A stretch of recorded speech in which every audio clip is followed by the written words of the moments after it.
ازaykum and welcome to season 2 of KultrKonvo, a podcast brought to you by Kultrshop. I'm your host Hadil Osman, and today we're going to be talking about mental health and well-being. Tap into the shop, man, we the culture on the chest and on the back. It's everywhere like it's supposed to get it.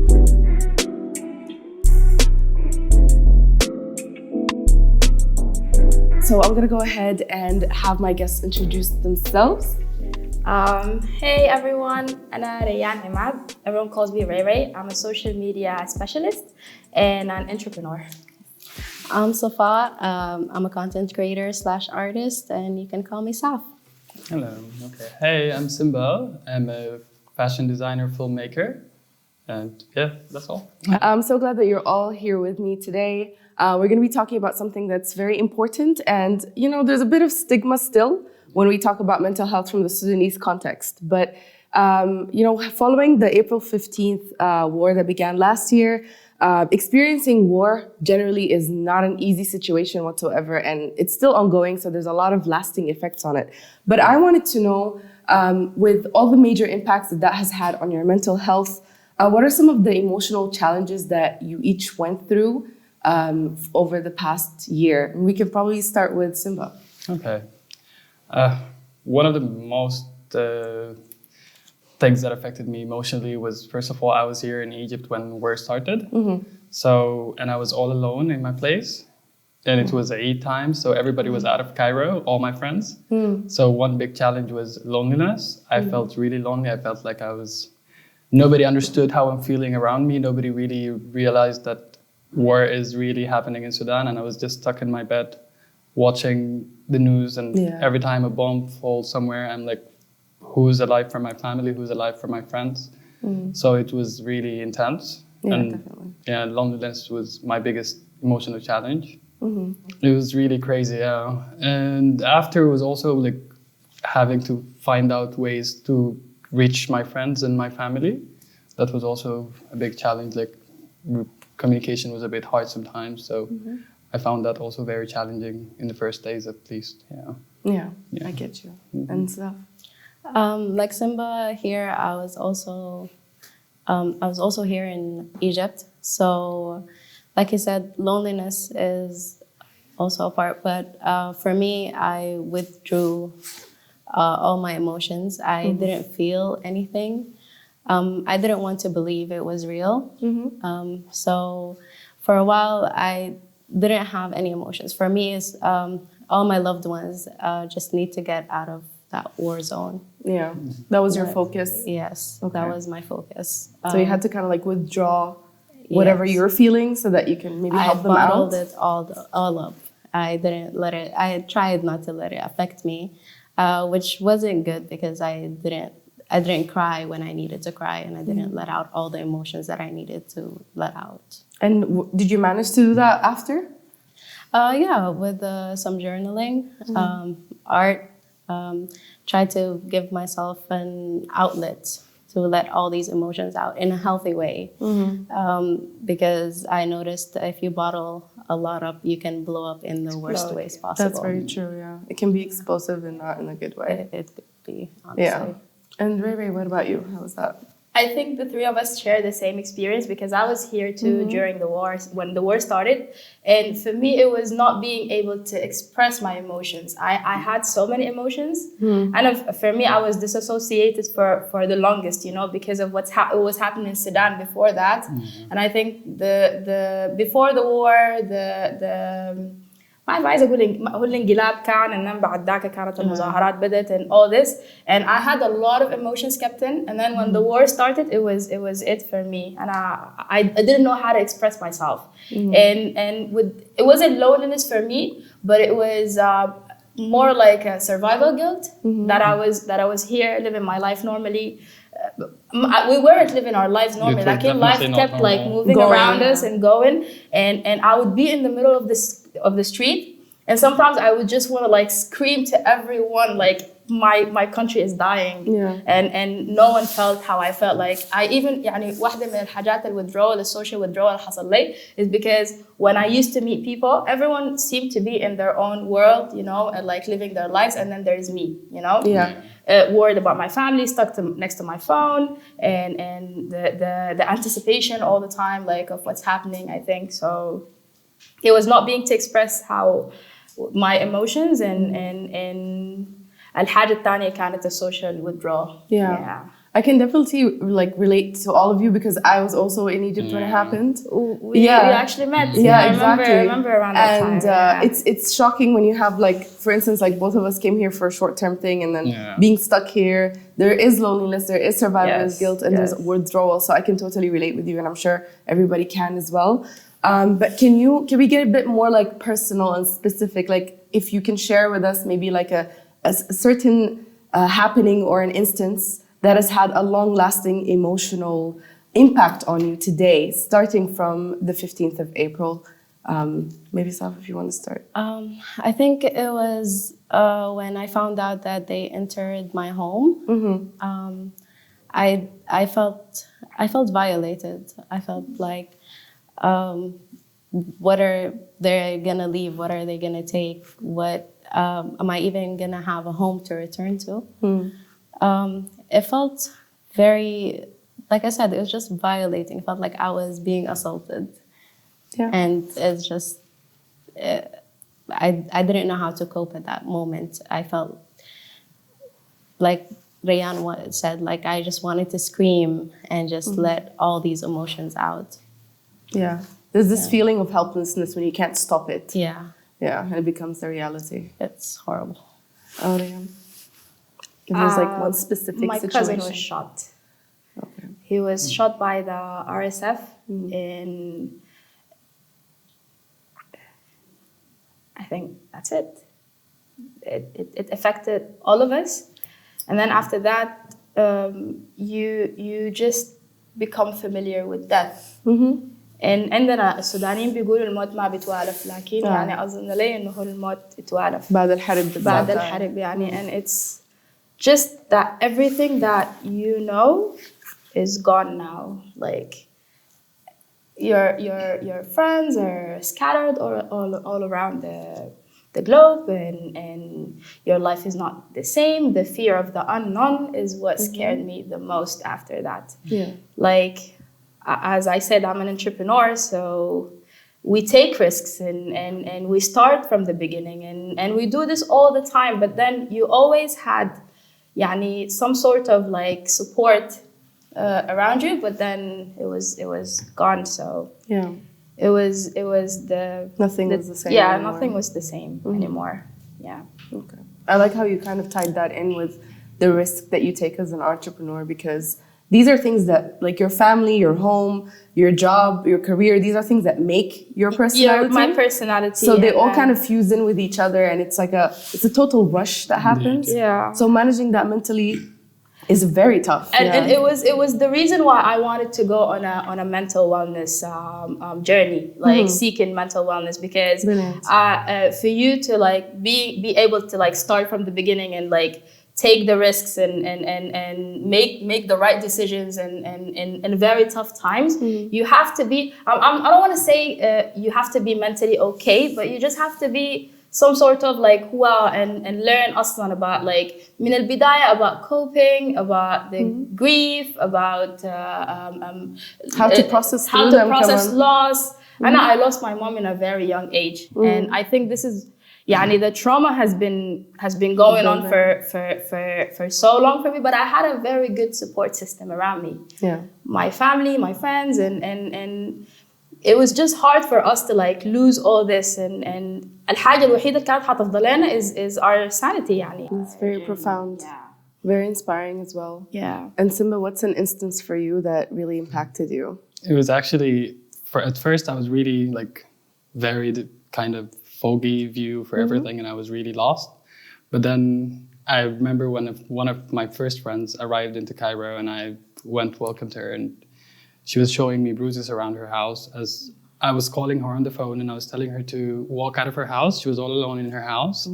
And then I kept insisting on her to leave the house and go to another friend's house so she could be around people. Yeah. And on her way there, she got attacked by the RSF and they beat her.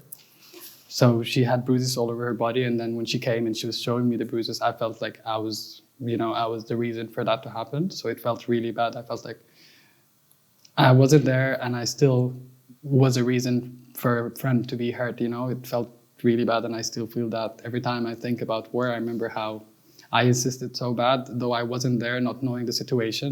Like the way to safety was like a very rocky road. And ملغم يعني. الشارع كله كان ملغم. That's what she was trying to tell me. She was like, said or done, ما كان حيغير الحاجة اللي حصلت لها هي. Absolutely. Like, يعني, it just feels, it feels sad because you, as an outsider, every time I watch the news, I look at the bomb and then I'm like, one of my friends is going to die. And she was all alone and she was calling me and she was like, hey, I'm stuck at home. I'm laying down on the ground. Ants are biting me. There's no electricity. I have no food. I'm running out of food. It's been 4 days. And I'm like, very scary. Can you please leave somewhere safe? And then it wasn't safe anywhere. It felt like, God, it's not safe anywhere in Sudan. And this made me actually realize how crazy and brutal it is. That's true. It was not, it's not something I would forget. Like having her call me after and she's like... Most of our parents والناس الكبار اللي لاحظتوا كانوا أيام الحرب they didn't want to leave their houses. Like nobody a lot of to. people were so مسكين. Yeah, and I think it was they don't like to admit دي واحدة من الحاجات إن إحنا we are always afraid of expressing how we feel. حتى يعني they didn't want to admit to their families that they were scared. يعني تلقى الأبو بيقولوا إن أنا ما طالع من بيتي مثلا. Which is interesting because it's very easy for us to express joy. But then as the Sudanese people, we've experienced turmoil for our entire existence almost, I feel like. I actually have another also point of view towards why people didn't want to express their fear or why they were scared. We also come from a very patriarchal community, so we learn how to not express our emotions. We learn how to not express vulnerability. And that's fragility is very frowned upon. We don't have that. So exactly. I don't want to cry. I don't want to show fear. I'm gonna stay. I'm gonna hold on to this, even though you're really scared. You could just cry and express yourself, but you don't want to do that because you're like, if I do that, everyone is gonna look at me as the coward or like the scared one. So even with ourselves, you sometimes feel like, nah, I need to hold on. But the expression actually helps you you have to let go so that you can manage even more. Yes. I do hope that with this discussion as well, that more people they give themselves like the opportunity to break down because we've lost a lot or basically everything. So it's important to hold on to the one thing, like you mentioned there, our sanity. It's all we have left. So healing is very important, and it's going to take time. And speaking of the fact that this is a fact, like we come from a very patriarchal society, and there's a lot of stigma around even using or utilizing mental health support. It has lessened, I want to say, in our communities generally since the revolution.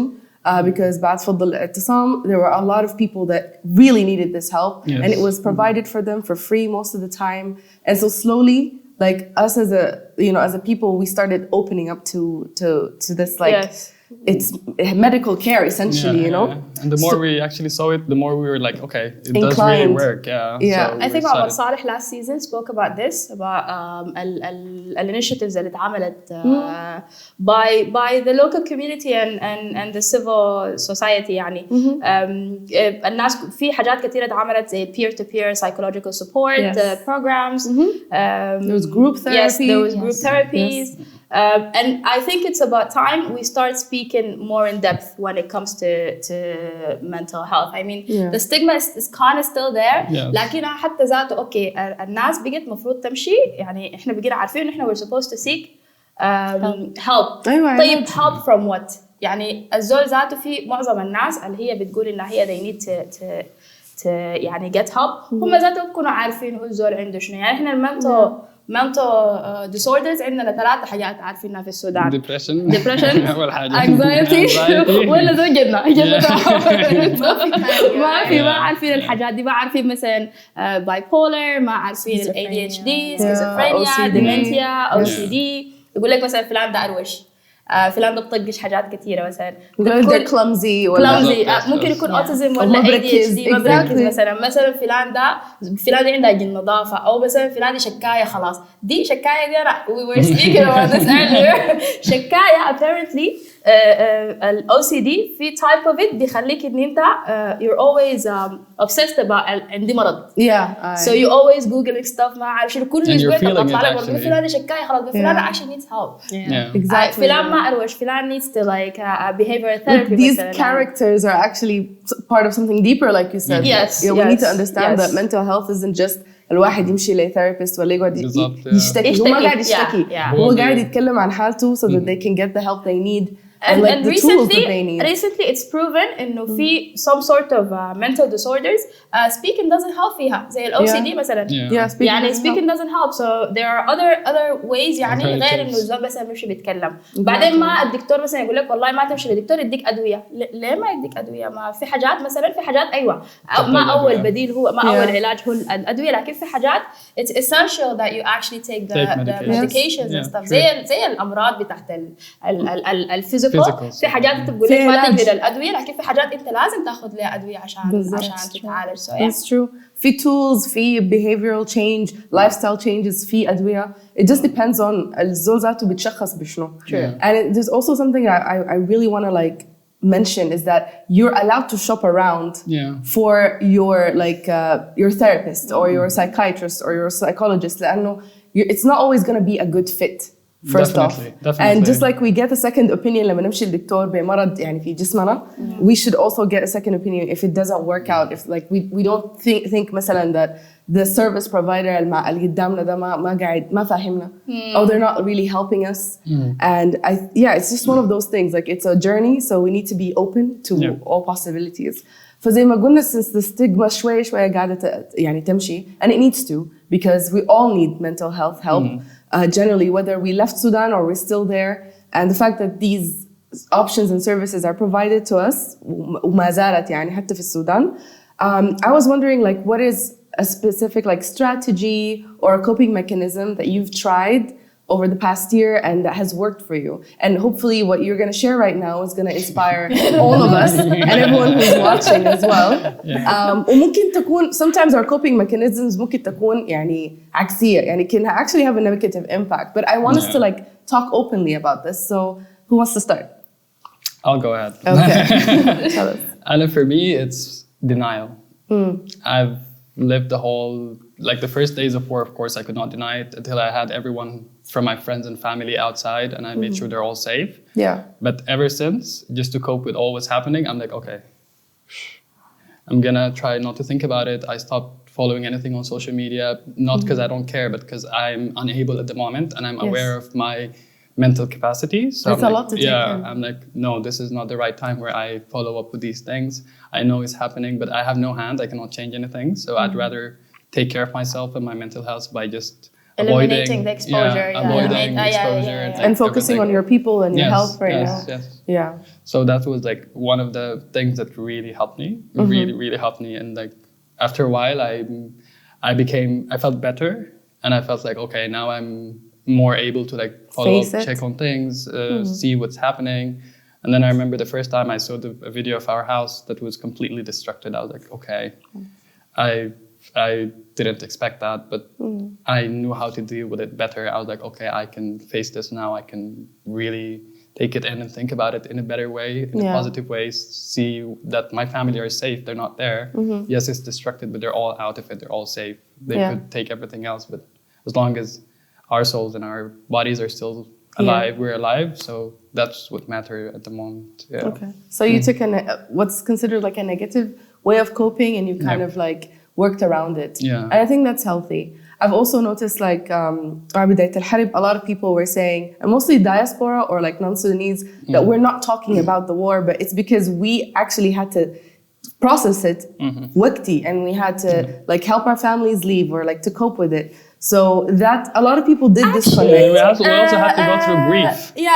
This is one of the signs that they tell you if you're going through this you should seek mental يعني because الحاجة دي واحدة من الحاجات when you find yourself not wanting to talk about that يعني I want people I agree. You guys, I want you to go and read more about it, you know. Yeah. لأنه أنتوا حتلقوا يعني في حاجات كثيرة بالتوعية يعني براك أنت you will find out a lot of things أنت ما كنت بتكون عارف إنه أنت you're supposed to go seek mental help. بالضبط. What's an instance for you? Well, for me, it was praying and crying. Okay. That's how I got most of my emotions out. It's praying and crying and يعني بدعي لربنا إنه everything could, even if this instant in like our life is the most destructive instant, it's gonna be like it's gonna be fixed and it's gonna become a better future for us. So for me, that's how I coped with everything that's happening. It was just literally just praying and crying. And you're an artist. You mentioned earlier that you tapped into journaling and painting. Yes. So what did that look like? Like, if I can ask you, Yani, the journaling, was it a lot of like, was it dark or was it just like a form of even like praying even? Yeah. And what did your paintings look like, if you can give us an idea? They were digital paintings. Okay. And they were dark. It was dark from, like, you could tell an artist is going through something when they use a color that is obvious. And the color that I was using most of the time was red. Of course, yeah. And that was because that's what I was seeing on social media. Just red on red and like destruction. And it was just 3 colors that I was using, which is red, black, and white. And I think I was using the white for like, it was not used as much, but it was always at the top. So I always see it as, if there is white, then there is a beacon of hope. There's always going to be trying to find hope. trying to find hope in all of this destruction. It's important to put that. And what about the journaling? Well, the journaling was very personal to me because I was going through also some personal things. So it helped me understand where my feelings were coming from. Okay. I understood where my energy is supposed to be directed at instead of leaving all this energy to just roam around and be free is very dangerous because you could explode at any moment. That's true. And the mental toll of the war is immense. Riri, what about you? What are some strategies or mechanisms that Crying you've definitely used? helped. I agree with Crying that. definitely helped. I cried a lot too. I've cried everywhere. I'll call people to cry. Right? Yeah. We painted a lot. Yes, we painted. That's And true. breathing exercises helped. And self-care in my own time. Like I used to like just like disconnect and spend some time and give myself the time to rest. Self-care, skincare routines, stuff like this, which was دي الحاجات اللي بتجيني منها ذات survival guilt that I have this luxury to like do these things. Yeah. واحدة من الحاجات crying, it was very important for me because I heard يعني بالذات a lot of people are going to relate this. A lot of people heard of people, young people my age وناس ممكن يكونوا أكبر مني 2 generations, 1 generation older than me. They were found dead وهم نايمين. Yes. كمية شديد احنا that we know بيقول لك في عنده he died مات كيف والله بس لقوه ميت. I don't want to keep these things in. Yeah. That's why I was always crying and my family members and my friends around me, my cousins, أي زول بيقول لي لا أنا I'm okay لا I'll be like cry. It's okay. It cleans your soul, you know. So a lot of crying. I was very resistant to crying. I don't know why. I think just for a long time, I preferred other methods. But then the moment I started to cry, I couldn't stop. And I think that was good because it was bottled in for a long time. So it is important for us to just like let it go. A lot of us experienced الحتة بتاعت إنه إحنا we can't cry. صح ولا لا؟ ولكن I cannot cry. From the scratch كده, I started crying and then I spent the first 2 months crying. I would just cry for no reason. I'd call a friend and I hear their voice and I'd be like, I think I started crying like right after all my loved ones were out. So that's like relief. The relief cry, and then after that, the crying didn't stop. You were out of survival mode. Yes. You just had to like get stuff done, get them here, make sure they're safe, and like you just have to focus on the most important things. That's so true. Me too. These are like whatever all of you have shared are really beneficial to know, and I hope that people discover like coping mechanisms that work for them, or just like test what works, because something like I was advised to journal did not work for me. And I I'm think not Yeah, it did not work for I'm me not the either. journaling Yeah, I kind. It depends, tried. but I will cry in a traffic Yeah. stop. I will cry in a restaurant. Yeah, me too. Just to Everywhere. let all your emotions out. That's Yeah. the most I- you have to important find thing. what We works. actually experienced Yeah. something that was really fun with a group of friends who came afterward. We did a group journaling experience, and it that's was mostly like a game. So Yeah. we had different lines that would start a phrase or a phrase to start with, and then everyone would just write how they're feeling. And by the time we were done, when we were sharing stuff, we had a lot that was poured into these papers, and at the same time we were pouring a lot of tears out as we were reading these things. Felt lighter. So it felt really, really good actually. That's And beautiful. after I read my journaling, I want some tips from both of them. Yeah, If you can like it was tell us really nice, how is it actually. done? Is it like do you put it by day, wala by week, wala by what do you do exactly? Well, for me, I write down if I'm feeling any sort of feeling that I feel like it's negative and is affecting my day, or then why are you feeling like this today? yeah. What is the source of this? And I just start writing every emotion, whatever that maybe triggered an emotion that made me feel horrible during the day. And then I step back and see or read it through and see okay, I You process understand. it. Yeah, I process it, understand where all of this is coming from. And Simba, you use prompts. We had different, because everyone had a different way, so Yeah. everyone wrote in their own way, but we had like a main Like phrase, prompt, like a phrase, yeah. for everyone to start with. So it's basically how I felt in my day, for example, how I felt I felt in my day, this and that, this and that, this and that, and then it goes on, and then you start bringing up everything that's inside you unconsciously, actually. And then when you read it, you realize that this has been happening and that's what you've really been feeling, but you're not aware of it in the sense of like, I know this is happening. Yeah. But when you're writing, you're like, oh, this is coming out, Actually, and it's actually what I have been experiencing, unaware that it is what it is. It is this fear, it is this feeling of grief, it is all of these hard emotions that are like inside and I'm not able to identify them specifically. Yeah. So it was really... They're there, you just needed kind of like the doors to open. Yes, I yes. also want to add something. When you're reading what you wrote, don't read it as I wrote this, as someone wrote this and they're pouring out their feelings. You read it like from a different perspective. Yes, and try to understand okay, yeah, this is so traumatizing, or this is You kind so of sad. empathize with yourself. Exactly. So speaking of triggers, I came across a really nice word recently. It's called glimmer. A glimmer is the opposite of a trigger.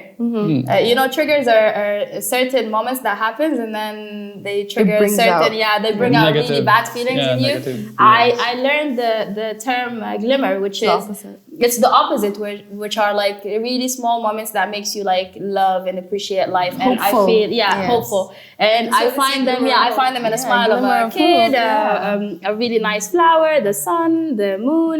The glimmers, it helped me a lot. And practicing gratitude was helping. That's It was definitely really very helpful. important. Very Yes. important. It does Being help a grateful lot. for Being grateful for what things, you have. Yes. Yeah, gratitude is major. I feel like we're dealing with a lot of loss, whether it be like our loved ones, our country, everything that we've had to experience, our home generally. So being grateful really kind of makes you step back and just be like, okay, I'm here, I'm present, I'm safe, considerably. It's time for me to like just embrace what I have, be it like the breath that I'm taking right now. I'm grateful for that. The opportunity, the opportunity to sit with all of you and to also like learn these things. So this is major for me. It helps a lot. So now my question would be, have any of you considered traditional therapy since the beginning of the war? Because we talked about coping mechanisms. Yeah. And from what I'm hearing, a lot of it is things that you've decided or you've learned or they were kind of shared with you. But have you considered like going to a professional? I think I've been going to professional therapy for the longest. I was lucky to have supporting family that didn't really have that stigma if you don't need to go to seek therapy. And I started doing therapy since I was maybe 16 years old. Oh, amazing. Yeah, so I've done it for the longest, and it was always very helpful, very, very helpful. So the moment I knew I was stuck in this place, I reached out to my therapist. I was like, we need to talk. I'm still following up with my therapist. I have a weekly session with my therapist. Brilliant. too. You guys, kudos Yes. to Simba's family. Yes. Yes, amazing. Much love to them. Exactly. We need that kind of like Yes, somebody yes, to yes, support. yes. Exactly. Yes. But funny thing is, when I tell my family, when I tell my mom, you need to go see a therapist, she's like, oh, I don't need. I'm like, Yes. girl, you do, you need. They're like, you go, but I'm okay. When I feel like they need it more, actually. They do indeed. Because how that- they were indoctrinated, the Yes. traditions and everything, they need to let loose. We want the best for our families, and we want them to be able to experience this new edition of life in the best way that they can. So I hope Because can they go. work so Hopefully. hard to like do. provide the best life for us. Yeah, I for think sure. they deserve the same, you know? But what about yourself? I haven't gone to a professional therapist. Like I said, like I would journal. But when I feel like I need to talk to someone, I would talk to my close friends and trying to be like, okay, listen, I need to just Therapy session. Let it out. therapy session, just let it out, let everything out. And, you know, like they sit there and they listen. Yeah, and sometimes that's what you need. Like I went to therapy and I have a very funny story. I took my aunt with me. Okay. And she was so nervous when we were on our way to the therapist. She was trying to convince me that nothing was wrong with me. نظام يا ريان أنا ذاتي قاعدة أنسى حاجات. يا راني أنا مرة يعني بخلي الباب فاتح. I go back to the car بفتحها وعاي تاني. And she was so nervous when we walked in there. صلت المغرب مرتين. It was very hard for me to accept إنه أنا يعني I'm struggling. I have some sort of a disorder. And I was diagnosed with ADHD وأنا كانوا يسميني روشة. ريان روشة، ريان بتطقش، ريان بتنسى، ريان. لكن في النهاية اكتشفت إنه this is how my brain works. exactly. Yes. And then now you can work with it. And I can do things مثلا other people cannot do, and the things that our people are not struggling to do, they find it easy. So it's a spectrum, and I am in a. It's okay to seek help. Yeah. It's always okay to seek help. بالظبط. جهاد النفس ده ما بس انه يكون انك انت تبعد نفسك من المحرمات ولا انك انت ما تعمل حاجه الغلط. جهاد النفس ذاته انه انت you seek discipline. Yeah, that's You true. know تستمر في حاجه that is كنت والحاجه دي ما كان عندنا في السودان، ما كان عندنا اللكجري دي. يعني you put a 5 years plan, you get 1 month. I'm sorry, you get one you done. can't even put a 1 week plan. Yeah, you can't put Generally. a 1. Yeah. So the fact that we're in a different environment, maybe it's time to and واحدة من الحاجات عدم نستفيد البلانينج ذات. a lot of people مثلا برا السودان كانوا بيقولوا إن هم والله إحنا في شورتج في الدواء حق ال ADHD مثلا والحاجة دي حتأثر على الشغل بتاعنا. إحنا في السودان ماشيين ساي عشان كده بتمشي بتلقى إنه في غلطات في الطب، في غلطات في الهندسة، في غلطات في الاقتصاد بتاعنا، لأنه كل الناس الماشيين حايمين ديل around us وحاكميننا. They could be undiagnosed. هم undiagnosed بمصايب كثيرة شديد. يعني That's حاجات a very كثيرة interesting شديدة. point. there's actually a big factor here that إنه في السودان ما كان في البريزنس بتاع السايكوثيرابي أو psychosocial support. هي بقدر ما هي ستيغما في نفس الوقت هي ما كانت present. يعني أنت عشان تلقى somebody who you can trust and feel comfortable to share. That was very tough. It is very tough because it's not easy. You're opening up to about everything in your life, so you can get to the answer. You need to open up. You need to like speak things that you don't speak to anybody. You need to feel that this person gets you, won't judge you. And we have a lot of judgment, unfortunately. Judgment is a big thing in Sudan. So it's tough to like go to someone and like pay them and be like, please don't judge me. If I understand how my brain works, I think وذاته لو الناس ذاتها فهمت ال ADHD حيعرفوا مثلا الزول حيجي يتعامل معي حيعرف إنه these are my strength points. That's why I'm in the creative field. That's why I'm doing what I'm doing. That's why I'm very hyper. I'm very active. You know all these things. So yeah. Kudos to you, Wallahi, for sharing this. Thank you. And all Thank of you, you as darling. well. Thank I've you. learned some things, like I mentioned, like I will be taking, you know, some of your tips and All of us will be from these girls. Yes, exactly. Now let's kind of like نغير الأجواء شوية. Let's do it. Sure. And I want to introduce to you Culture Taboo, which is, have you heard about Taboo the game Yeah. before? Yeah. So this is Culture's version of it. It's modified.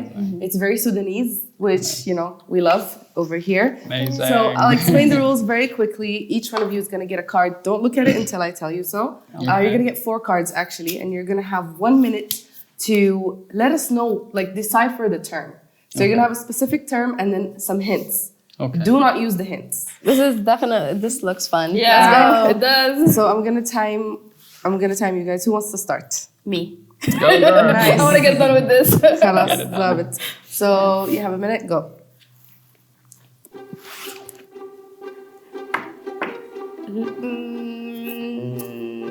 Skipping. هو مشروب بنشرب في رمضان. أبري لا حلمر. لا تبلدي لا كركدي الثالث ايوه طيب قطن قطن وفي السودان قطن في السودان طويلة تيلة لا لا قصيرة تيلة. وذات القطن وين؟ القطن وين؟ الجزيرة ايوه You got 30 seconds. حاجة بنلبسها احنا ده التراديشنال وير جلابية بتاعنا توب لا ما جلابية شنو؟ توب توب. لا حاجة ثانية سديري مع عراقي جلابية مع جلابية عراقي لا عمة لا ايوه عمة طيب صفاء get it together. Jana, 15 seconds. كلام اللي بنتكلم ولكن ما كلام اللي بنتكلم 10 seconds. رندوق ايوه Yes, you did. With like 7 seconds to spare. So 3 points, 1 point for you. You want to Yep. start? Let's go. خلاص. Oh wow. And Wait. Let me get my thoughts معلش together. لا I started the clock. You already Oh started no the no. cards. يلا. Next. Okay, next. لا. Okay. كان رئيس نماري ولا بشير Okay. 40 seconds. اوكي نوع من المشروبات اللي بنشربها. كركدة لا أبري حاجة تبلي حادة. حاجة سحلب لا 30 seconds. ينسون شاي قهوة جبرة شاي. Okay. اوكي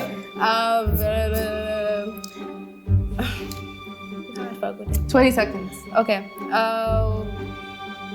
حاجة في وسترن السودان.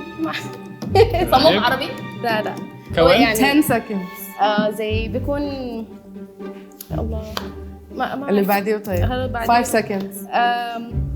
حاجة في المويه في النيل بتاعنا بتاكل سمك؟ شوفها Time's مرة. up. تمساح ايوه تاكل الشفا مرة Time's up. Well, I'll make it pass.